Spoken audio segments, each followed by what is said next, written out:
telling me how to Hi, my name is Flick, and this is Get Your Rock Out. But you're not Flick. I'm Flick. I'm Roy. Flick. Hello, I am Roy. You're listening to Roy and Flick's Get Your Rock Out special at SOS Festival. Fantastic. Possibly watching it as well. I would hope so, if they were just listening. A video. Yeah, this is a video camera. It records like video as well as sound. Right, go on, do your ident and we'll No, go. I think you've done my ident for me. I could not do it that well. Like that was beautiful. I just think that was the most wonderful ident we've ever had. I tend to think I rock that shit. Did you just use the expression "rock that so shit"? Arrogant. It's like, everyone's like watching, going like, click what a knob, off. A little bit. I mean, maybe we should just like wrap this up now. Professionals. Two professional people, ish. Anyway, we are, of course, here at SOS Festival, and yeah, you guys are going to be playing acoustically later, which I think is going to be one of the last shows that you actually ever do as Exit show. Yeah, it's the second to last show. As I'm sure many people who are familiar with your site know that we decided to call it a day. One of those things, you know, nothing can last forever, unless you're AC/DC, I guess, but it's difficult, you know, in this day and age, and for bands especially bands who've got jobs and other things going on, so, but no, we're grateful for all the fans we've made and the friends, more importantly. But yeah, tonight's our penultimate show. Are you really sad? Like, are you really, really miserable that it's coming to an end? Or do you feel like it's kind of a natural conclusion? I think I'd be very sad if it wasn't for the fact that everybody had something else to do. You know, I think, you know, that Pete and Phil have got session work that they want to get on with. Matt's going to go on and do other things, and obviously I've got my writing and stuff. So I think it'd be a bit killer if we were all sort of like doing nothing. We're just giving it up, selling us gear. I think that'd be heartbreaking, really. But you know, at the end of the day, I don't think anyone's finishing in music. It's just the Exit State's journey's come to an end. And like, I know a lot of these bands kind of do, you know, reunion shows every 17 years and so on. I mean, do you think that, obviously not committing to anything or saying that yes, we'd want to do it, but would you definitely say no to that, or would that maybe be something you consider for some kind of occasion? I don't know, really. It's hard to say. You know, it's a lot can happen in 17 years. You know. I mean, you don't have to wait 17 years for it to happen. Like that wasn't like you must wait at least 17 years. Well, it was a very, very strong example, so I had to use that. You know, so no, but it's difficult to say. You know, who knows what people are doing, and I might be dead by then. You know. Don't say things like that. Oh, loads of kip and no work. It's not all bad, is it? Really. Yeah, we'll just cut that. We'll get rid of that in the edit. You know what? No, this is just going to be one of these interviews that just does not get edited at all. Oh, it never does. Last year we had James McPhillips' nipples in it. Oh, I've made eye contact. He knows. Who's that? Who's James McPhillips? Oh, yeah. Him and his toplessness.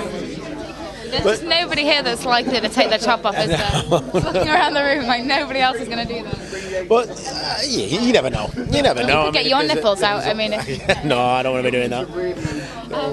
So yeah, you never know if there's you know a rock set to reunion. I don't know. You never know. But as it stands at this moment in time, we've all got other things to be getting on with. So we'll have to make sure a rock sector reunion happens. I can't even say that word. Reunion. It tends to happen every year, though, doesn't it? You know. So. Yeah, and at least we're still going to see you around, I guess, and that's all. Yeah, definitely. I mean, I've got other things on the go. If there's a few little projects that I'm hoping to get involved with, which will be quite exciting, and it will involve most likely involve the rock sector family and stuff like that. So you know, there's, like I say, I mean, mainly for me, whether it's widely known or not, I'm not sure, but I'm a lot older than the rest of the lads, and it's 19 years for me, you know, of so many shows a year in the back of a van, and you know, a lot of people say, well, you know, your age is fine. You know, the Rolling Stones do it. The Rolling Stones stay in 5-star hotels every night. You know, so it's your van's so comfortable. You know, yeah, it is. Yeah, as you know, not in that way. Obviously, you know, you came on tour. That sounded a little bad then, didn't it? Well, in a purely professional touring way, not in a purely professional touring point. I don't even think we actually did. We sleep in the van? We didn't, did we? We probably got lucky and had accommodation. We didn't get lucky. No, that was a nice break that left the comedic pause, but well, you know, so it's been 19 years of it. I just like it. It is what it is, you know. And a few of them years I was still in the military at the time, so it's hard work, and I've been really enjoying spending time with my youngest daughter. My two eldest, one of my eldest lad's going to the Marines, so you can imagine he doesn't spend as much time with his dad as he's not that needy. The eldest daughter, she's off to university, and so me and Lily have been spending a lot of time together. It's time that I've never had. All my holidays from work have always been for touring, so it's always heartbreaking to turn around and saying, we can't go on holiday this year or whatever. But so I'm just enjoying it at the moment, and finding the fact that I can do a lot of writing, and there's nothing at the back of it. There's no pressure, And when I say writing, I mean book writing. So I'm just enjoying. I'm enjoying being able to just have a bit of me time. It sounds really crap, that, but I'm just taking some me time right now. It's like a terrible phrase, but I do completely understand what you mean, because I think when you've been pushing it as hard as you guys were, you literally have no time to do anything else apart from work and band. We rehearse 2-3 times a week. We're out every weekend, more or less. It was only in the latter rock sector days where touring became a lot more structured, so we'd go out for block bookings. That was interesting to get that kind of time where we could just chill out, but then you're out a lot, in big portions of the year. But prior to that, we were doing 100 shows odd a year, so it's nice just to have a bit of life and discover my love of the Big Bang Theory of all things. You know what? That is such a wonderful program. And not just because all of the chicks on it are hot. It's just actually funny. It is. But I found myself developing a really terrible crush on Sheldon. There was one episode he just every really guy has as well. He's a strange guy. It's just amazing. I love the fact that he doesn't care. It's not that he doesn't care. He doesn't realise what it is. He's not being nasty. The man's not got a nasty bone in his body. What are we talking about now? So we're going to move on to the IT crowd in a minute. Have you seen the IT crowd yet? I've seen 1 or 2 episodes, but not a fan. Well, I think at the end of the day, if I watched it the other way around, we're going from Big Bang Theory to the IT crowd. It's like trying to drive a Porsche to a Mini, innit? Really? I don't know. I'm probably being unfair. I don't know. I get slated by all the British comedy crowd. Don't you dare! Yeah, you're just going to get slagged off. No, I think I prefer IT crowd. It's a very close run thing. But I think everybody has switched off by now, Flip. They'll be like, what are they on about now? But that's all right. That's just like any interview that we've ever ended up doing, just talking utter crap by the end of it. But that's good. That's a good thing. Yeah. Enjoying the time. So, and of course, more seriously, is that it has given me a lot more time to write, because one thing I've found writing a novel or writing novels is that it's not something that you can just go and do it. You've got to get yourself right frame of mind, prepped. It takes a lot of time, research and stuff like that. So, so there's times when you just think, I just can't do any writing. My mind's not there, because it's just a waste of time. You just put stuff down and you'll scrap loads of it and you come back to it. So, just got to get yourself in that nice frame of mind and get your research all together. And I tend to put a bit of classical music on in the background just to it's chilled, until I'm doing the action scenes, and then kill switch all the way, you know what I mean? That's brilliant. And let's talk about the book, because of course, because Judas is now out. Yeah. Which is really exciting. What kind of a response have you had to that? It's been phenomenal. It's 2 weeks old now. I spoke to the publisher on Thursday, and she's really, really pleased with. My contact to the publisher is really, really pleased with the sales. It's just been the amount of people on Facebook who said they've got it, they've reading it, and a lot of the actual visits to the website and Amazon stuff. So I can only think that it's all good stuff, I'm really, really proud of you. It's just fantastic. Did you ever see yourself as a writer when you were younger? Is it always something you've enjoyed doing, or is this basically just been something that's developed? Out of everything, English Little Language probably the strongest thing I was ever at school, and storytelling. I've had a few blasts at stuff when I was a kid. I once tried to write The Thing too. Really? Yeah. Picked up from the moment that from when Kurt Russell's character and Childs and whatever Kurt Russell's character's called, McCready, were all sat there waiting to be picked up, and it's kind of picked up from there. So I thought it was awesome. I was about 11 maybe. So I got about 2 chapters in, and when I played football or something, I don't know. But no, I've never thought to myself, that's something I would ever gravitate towards in my later life. And weirdly enough, when I just when I did it, it was because it was based on the fact that I thought I had a really cool idea for a movie script, because I've worked with some people who are doing films and stuff, and and they kind of said, well, it's hard to get into that kind of game without having a bit of background, but can you write books? And I said, well, I've never done it, I'll give it a go. And I literally just typed into Google how to write a book and took it from there. So I was quite fortunate, really, I think, to be published so quickly. It was so yeah, it's been really cool. Nicely done. Wow, played for and got. Yeah, so. That's brilliant, and of course, like the sequel is well underway now as well. Yeah, wow, the sequel, mental. I think I was saying earlier, I'm about 11 chapters in, 30,000 words, and it's not even got going yet. So I've got so much to tell in the second and the third books, and I don't know whether I'm going to have to split them down.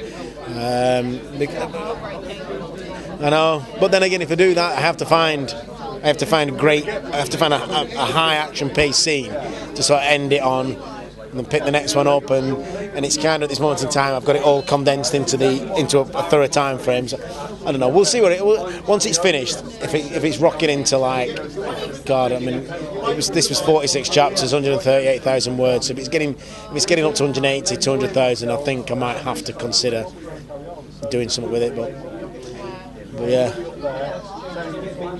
the ability to be a professional gobshite really helps with writing, I can tell you.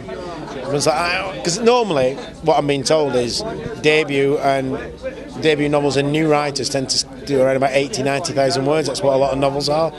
But I was like, nah, just keep talking. So. It seems to have worked well, and like the response seems to have been like really, really good. Some great reviews. I'm massively looking forward to reading it. Like I just can't wait. Like I'm glad the publisher finally got a copy to you. Well, I got it this morning, and so that's kind of perfect timing because I got it, and then I can see you, and it's like, oh, it's right about the author.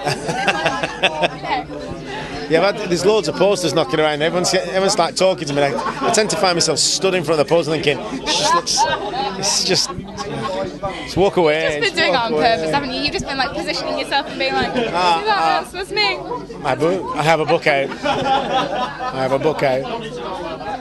Yeah, I think you've done it on purpose, but that's fine. It's good to be whatever proud. sells. I have to eat this weekend, goddammit. My children will eat. It'd be nice actually to get something out of entertainment than constantly putting in. I think it's no secret nowadays. It costs you a fortune being in a band. Yeah, if you're fortunate like we are to have a record label, you still have to put a lot of personal investment in. So I think the weird thing, the comparisons between writing music and writing books, it's so weird that it's kind of like it just yin and yangs itself all over. Whereas writing a book, it takes ages, literally ages. It's so long to do. Whereas in the grand scheme of things, writing an album doesn't. You can get it done in a couple of months. However, I tend to feel that music seems to probably has a lot more longevity than a book does. No, not at all. Well, you listen to music all the time. You don't read a book every single day of the week. Oh, I do. Every single day of the week? Every day. The same book? No, but books I absolutely love. I will, like the Harry Potter series, like I don't care how uncool it is to like Harry Potter. I think they are fantastically written books. And I'll read them once a year. Like all 7 once a year. Absolutely. But you will listen to your favourite stuff all the time. But at the same time, you don't read a book in a day, and that's the thing. If you kind of count up the amount of hours that you actually spend listening to a CD and the amount of hours it takes you to read a book, depends how fast the radio. That of course is also very true. But 20 days to read 20 pages, flick, it's just not on. No, I mean one of my problems in life has always been just speed reading. It's definitely. But I just still think that with a book, I mean stories, I think stay with you more than music does in a lot of ways, because I think that your musical taste changes so much over the course of a lifetime, whereas even books that you read as a kid, they've still got such a kind of appeal because you obviously loved them at one point. I do think that you still have much more of a tie with good books and good music. I don't know. I guess there's plus and minuses for it all. I mean, for me, obviously, music's been the biggest part of my life. I'm playing since I'm 5-year-old, so maybe my bias is coming from from that really. Because I spent I've got such an extensive reader, especially when I was in the Navy. Just everything by James Webb, everything by Stephen King, everything by Dean Koontz and Sean Houston. I was just all the time, you know. And I think I tend to drift off a little bit as I got older. And weirdly enough, I'm doing much more reading now, of course. Mainly just to make sure I know what I'm. You know, the guys who are out there doing it at the moment in time. I think you've got to keep up with who's doing what and stuff, and mainly have a support more than actually what's happening. You know, so that's strange, isn't it?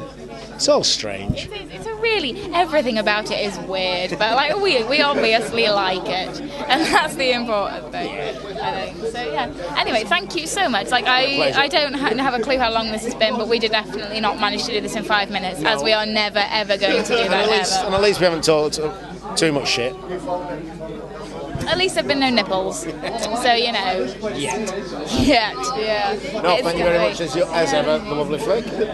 I don't want this to stop because I think I quite want to cry, because like this might be the last time I ever interview you. No, I'll make sure there's something to interview me about next year.